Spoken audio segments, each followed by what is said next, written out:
जब भी इंसान ने रात के आसमान की ओर देखा, उसने सिर्फ तारे नहीं देखे, उसने सवाल देखे। हम कौन हैं? हम कहां से आए हैं? और इस अनंत ब्रह्मांड के आखिर में क्या है? यह वही सवाल है जिन्होंने हजारों सालों से मानव सभ्यता को बेचैन रखा है। आज हम निकलेंगे एक ऐसी यात्रा पर जहां समय रुक जाता है, जहां गुरुत्वाकर्षण प्रकाश को भी निगल जाता है और जहां एक छोटा सा ग्रह, जिसे हम पृथ्वी कहते हैं, ब्रह्मांड में धूल का एक कण बन जाता है। यह है हमारा घर, मिल्की वे गैलेक्सी, करीब 100 अरब तारों से बनी एक विशाल आकाशगंगा, जिसका आकार इतना बड़ा है कि इसे पार करने में समय लगेगा। अगर प्रकाश की गति से भी यात्रा की जाए तो इसे पार करने में लगभग 1 लाख वर्ष लगेंगे। और हमारा सूर्य इस गैलेक्सी का एक साधारण तारा है। सूर्य, जिसके चारों ओर पृथ्वी घूमती है, जो हमें जीवन देता है, असल में ब्रह्मांड के पैमाने पर बेहद छोटा है। इतना छोटा कि हमारे सूर्य से लाखों गुना बड़े तारे भी मौजूद हैं। कुछ तारे इतने विशाल हैं कि वे बृहस्पति तक को निगल जाएं। लेकिन हर तारे की एक उम्र होती है। जब उनका ईंधन खत्म होने लगता है, तब शुरू होता है ब्रह्मांड का सबसे भयानक विस्फोट, सुपरनोवा।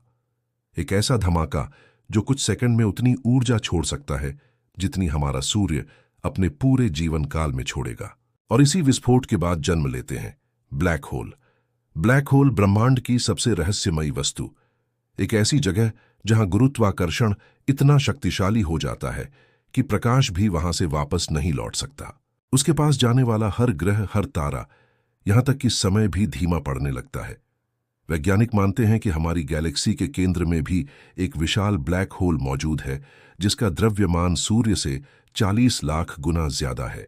असल रहस्य तो वह है जिसे हम देख ही नहीं सकते।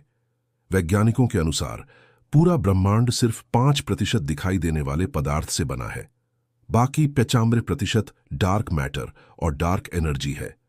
डार्क मैटर एक अदृश्य पदार्थ है जिसकी गुरुत्वाकर्षण शक्ति गैलेक्सी को बांधे रखती है, और डार्क एनर्जी वह रहस्यमयी शक्ति है जो पूरे ब्रह्मांड को लगातार फैलाई जा रही है। अब सवाल उठता है, अगर ब्रह्मांड फैल रहा है तो इसकी शुरुआत कहां से हुई? करीब 13.8 अरब वर्ष पहले पूरा ब्रह्मांड एक बिंदु में था, और फिर एक क्षण में हुआ बिग बैंग, एक ऐसा विस्फोट जिसने जन्म दिया समय को, अंतरिक्ष को, आकाशगंगाओं को और हमें। ब्रह्मांड आज भी उस शुरुआती विस्फोट की गूंज संभाले हुए है। इसे कहा जाता है कॉस्मिक माइक्रोवेव बैकग्राउंड। और इस अनंत ब्रह्मांड में हमारी पृथ्वी एक छोटा सा ग्रह जो सूर्य के चारों ओर घूम रहा है। यही वह जगह है जहां ब्रह्मांड ने खुद को समझने की कोशिश शुरू की। हम इस ब्रह्मांड की चेतना हैं। सदियों तक इंसान सिर्फ आसमान को देखता रहा। फिर उसने दूरबीन बनाई और समझ आया कि पृथ्वी ब्रह्मांड का केंद्र नहीं है। 1959 में नील आर्मस्ट्रॉन्ग ने चंद्रमा पर पहला कदम रखा। यह इंसान का एक छोटा कदम है, लेकिन मानवता की विशाल छलांग।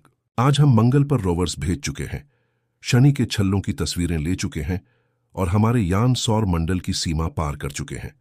वॉयेजर 1 आज भी अंतरिक्ष में यात्रा कर रहा है। उसके अंदर एक गोल्डन रिकॉर्ड रखा गया है जिसमें पृथ्वी का संदेश है। क्या हम ब्रह्मांड में अकेले हैं?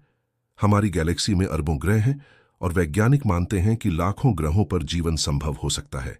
ब्रह्मांड जितना सुंदर है उतना ही खतरनाक भी। यहाँ गामा रे विस्फोट और न्यूट्रॉन तारे हैं जो तेजी से घूमते हैं। जब हम रात में आसमान देखते हैं तो हम समय को देख रहे होते हैं, क्योंकि रोशनी हम तक पहुंचने में लाखों साल लगाती है। ब्रह्मांड हमें सिखाता है कि हम छोटे जरूर हैं, लेकिन महत्वहीन नहीं। हम तारों की धूल से बने हैं। जब ब्रह्मांड खुद को समझना चाहता है तो वह हमारी आंखों से देखता है। इसीलिए इंसान हमेशा अंतरिक्ष की ओर देखता रहेगा। वहां सिर्फ तारे नहीं हैं, वहां हमारे सवाल हैं, हमारा अतीत है और हमारा भविष्य भी।